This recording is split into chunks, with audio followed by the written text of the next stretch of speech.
We have met the enemy, and it is us. Isn't there like a really famous, I don't know, General Patton or something like that?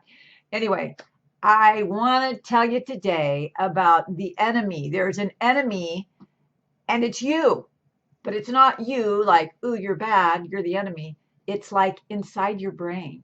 And the part of you that can be the enemy. I want to be really clear on that. I'm not saying you have an icky part of you, but there is a part of you that we can consider the enemy of manifestation. But we can't get rid of it because we need it, right? And it's the amygdala. The amygdala is quite literally, physically, scientifically, medically, the amygdala is the gatekeeper to manifestation. Ooh, think about that. What is the amygdala? The amygdala is a little pair of little glands. They're shaped like almonds. Amygdala, it may be Latin for almond. Isn't all medical stuff Latin? I think so. But they're shaped like almonds, so that's where it gets the name. And the amygdala, which is part of the base of your brain stem. And what you have to know about the brain stem is it is our very first primal brain. Like it's been here with us the whole time. As humans have evolved, then they went into the limbic brain. Okay, now we have a hippocampus and we have memories.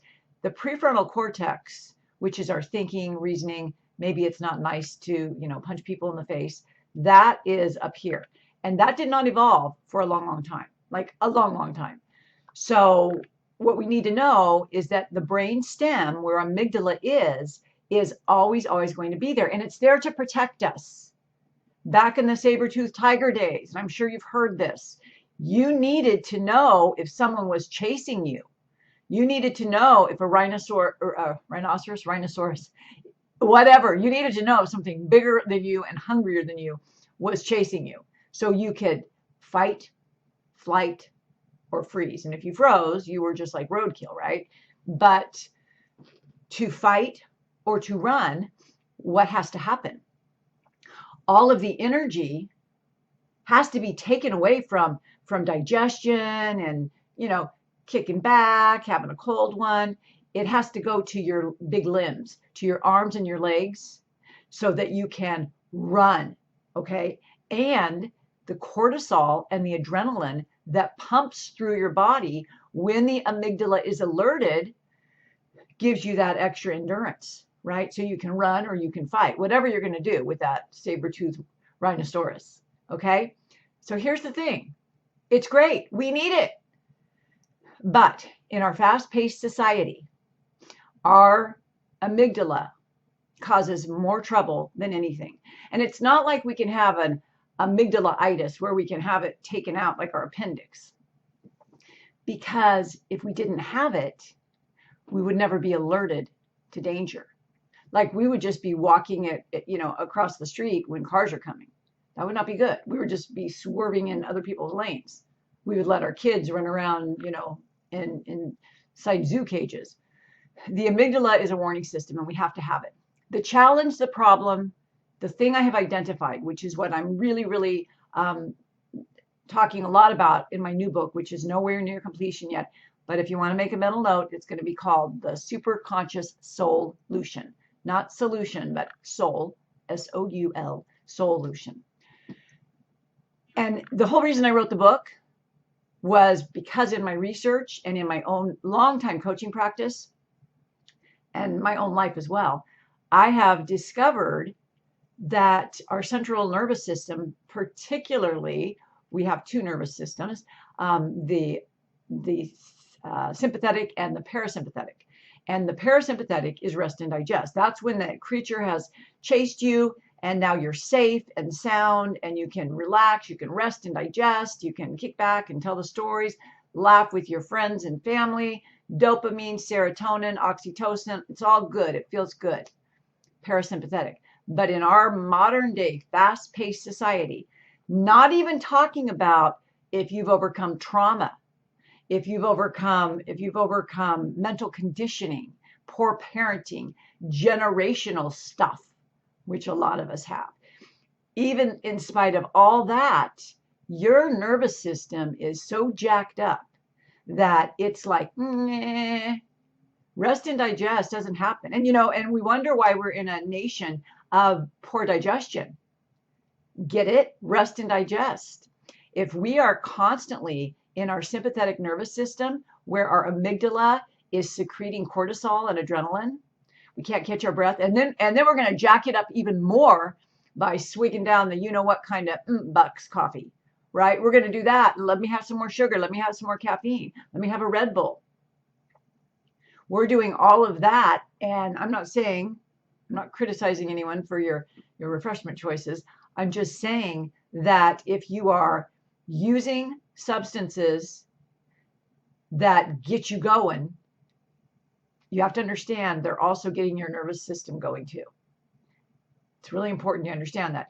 And if you're using substances to replace rest and digest, the natural process, like lots of wine or whatever that you do that may not be as healthy for you as it could, it's the same thing. You're not letting your body have homeostasis. You're not allowing that rest and digest to come into play. And it's so important.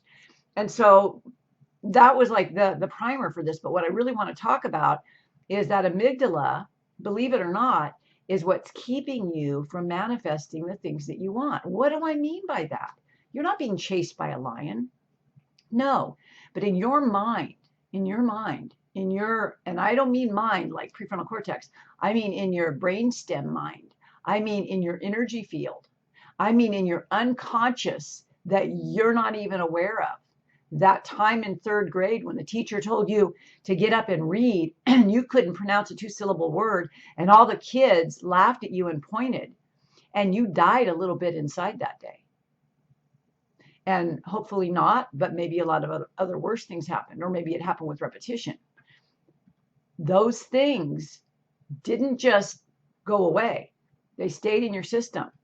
And now your amygdala has filed that. Like I like to imagine that our minds, not our brains, because our brains are, minimum capacity. They're only this big, right? But our minds are infinite. They go out into the Akashic records. They're like huge. And I imagine it as this big filing cabinet. And the amygdala, it knows where everything is.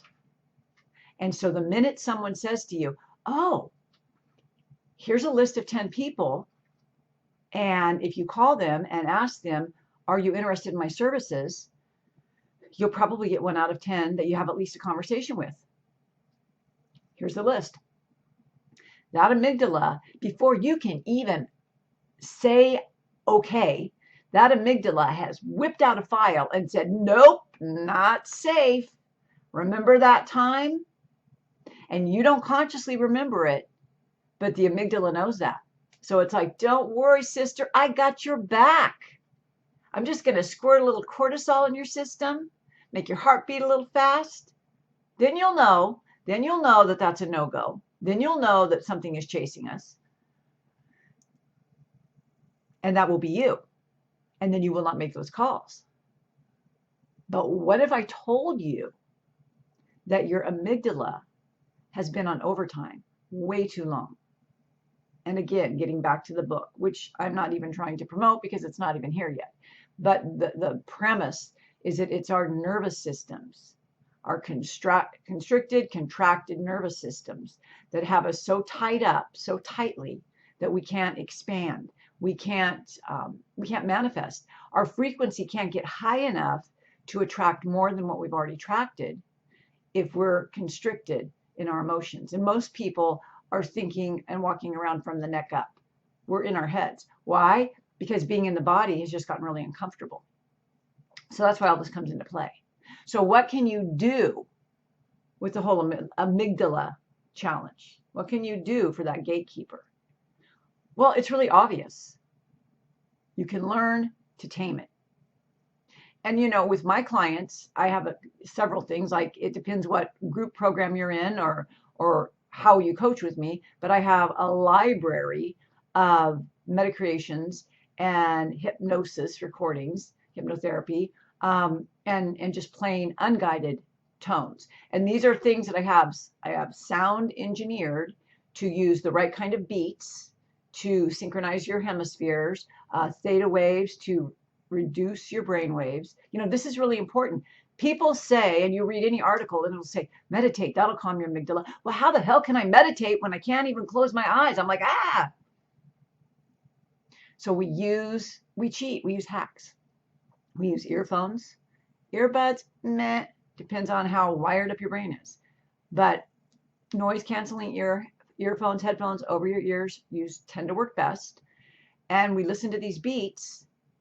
We practice breath work. And I will tell you, I always tell my clients this, the people who need breath work the most are the ones that resist it the most. And it's because you need it. And I will do a whole other video on how you probably, if you're stressed out, how you probably have been breathing badly for many, many years, if not decades. I spent decades breathing improperly. And it catches up with you, let me tell you. Okay, so the headphones,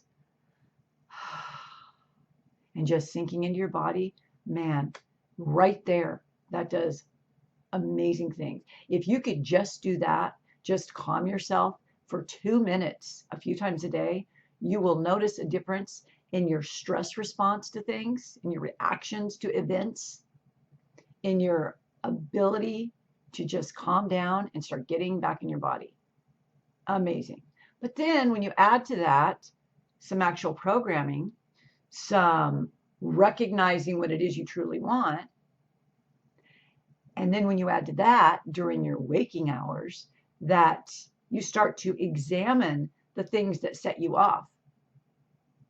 And we uncover whatever the unconscious thoughts are behind it. And then you can see, you're like, oh, that's what I'm thinking. And no wonder that's always been happening. You see, it's not that you have to change your beliefs. It's that you have to see what they are. And we think we know and we don't. So, calming your amygdala is probably one of the greatest things you can do for manifesting whatever it is you want to manifest. Because if you want something and you haven't got it and you're not moving towards it with excitement every day, there's probably a fear factor. I'm going to bet there's a fear factor. And even if you think you know what the fear factor is, it's probably based on something unconscious. But even without my help, just take that suggestion. You get on YouTube. You don't even need me. Get on YouTube, find meditative music, look for things that have frequencies. And you know, YouTube is commercial, so you're not getting the WAV files. You're getting MP3. But still, it's better than nothing, right? Slow down on the coffee, put the headphones on, and just even 2 minutes a day, breathe and feel that. And what you're doing, you're not doing something that's super hard. And if it is super hard, you better do more of it. But what you're doing, besides possibly warding off a nervous breakdown or a heart attack, is you're training your amygdala to shut the hell up. It thinks it's helping you, and we want it to help us. But it's like a real busybody, right? It thinks everything is a threat. Everyone is a threat. Every comment's a threat. Every post on social is a threat. Every sideways glance is a threat. Okay? So learn to calm your amygdala, and you will go quite far just from that alone. I hope you found it useful. Click a link below if you want to have a chat and talk about coaching. Have a great day.